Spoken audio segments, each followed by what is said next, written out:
Marcos Vinícius pergunta, tenho até um pouco de vergonha de fazer essa pergunta. Não sei como estudar. Eu leio o texto e tomo nota de quê? Tenho sempre que tomar nota no livro bem prático. Como é que se estuda? Digo, mas é a coisa mais simples, Marcos Vinícius. Você tem que ver o que você está querendo saber. Né? E, às vezes, você lê um livro inteiro. Isso me acontece para mim. Às vezes, eu leio o livro inteiro para eu aproveitar um parágrafo, que é o ponto que eu tinha realmente interesse. E o resto eu esqueço. Então, é o seu interesse que determina o recorte. Agora, tomar nota. Né? Eu, quando comecei a estudar, tomava nota de muita coisa. Quer dizer, eu sublinhava os livros e depois fichava aquele negócio. Uma hora eu vi, mas espera aí. Aliás, não fui eu que descobri isto. Foi o Inácio da Silva, falecido Inácio da Silva Teles, professor da Faculdade de Direito. Era um homem inteligentíssimo. E um dia eu fui visitá-lo e vi que os livros da biblioteca, ele tinha uma biblioteca enorme, os livros dele estavam todos cheios de papeizinhos. Né? Daí eu falei, o que são esses papeizinhos? Ele falou, é o meu arquivo. Para que eu vou copiar tudo em ficha se já está escrito no livro? Eu simplesmente pôr o papelzinho lá com o título. Então eu falei, é mesmo, para que fazer fichas se você já tem os livros? Né?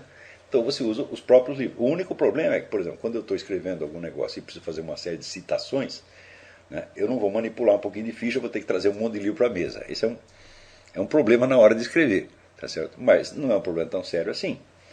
Então, eu nunca tomo nota de nada, eu simplesmente sublinho no livro. E não sublinho tudo, não. Eu só sublinho o que realmente me interessa. Às vezes você pega lá um livro de 500 páginas, eu sublinhei 5 páginas lá no meio, porque eu cheguei ali e falei, é isso aqui que eu estava procurando.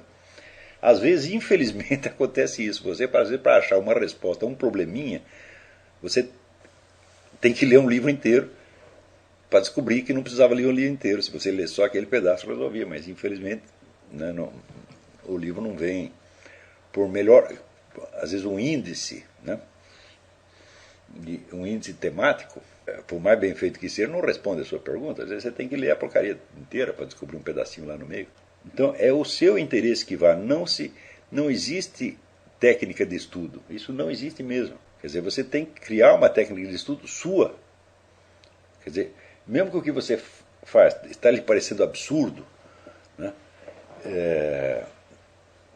se funciona para você, está bem. Você tem que achar uma técnica sua. Eu tenho a minha.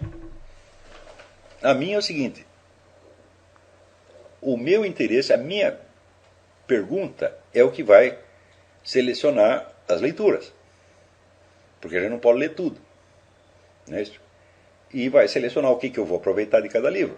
Agora, às vezes chegam às suas mãos livros tão interessantes que você vai ler a coisa inteira e vai sublinhar muitos pedaços. Para você fazer o quê? Você fazer um resumo do livro. Então, aí existe uma técnica, que você sublinhar as coisas de modo a que uma coisa emende na outra e as partes sublinhadas formam um texto por si. Então, você pega um livro de 500 páginas e reduz para 30. Daí você memoriza a coisa mais fácil. Eu digo, mas quantos livros merecem ser memorizados desta maneira? Uns poucos. O resto você vai ler só o que lhe interessa. Por exemplo, é bom você ter um faro para você descobrir num livro qual é a parte que te interessa. Depois de alguns anos de prática, você pega e dá uma folhada para, pum, achou o que queria. O resto do livro pode conter coisas muito interessantes, mas não interessante para você no momento. Então, não há essa técnica. Embora existam muitas técnicas, você pode, por exemplo, o professor Emílio Mirey Lopes, que é um psicólogo espanhol que morou no Brasil um tempo, escreveu um livro sobre a arte de estudar. Tem muitas dicas interessantes, mas você não vai seguir a técnica dele. Você vai aproveitar uma dica ou outra aqui ou acolá. Tem o livro do Jean Guiton, né, Conseil sur la vie intellectuelle, Conselhos sobre a vida intelectual. Tem o próprio livro do padre Antonin Saint-Ange, que é uma maravilha, mas aquele livro ele não te dá uma técnica, ele vai te dar uma inspiração. Eu acho esse livro uma verdadeira maravilha. Quer dizer, se você não tem ainda o amor pelos estudos, leia o livro do padre Saint-Ange e você vai ficar apaixonado pela coisa. Entendeu? Isso aconteceu para mim.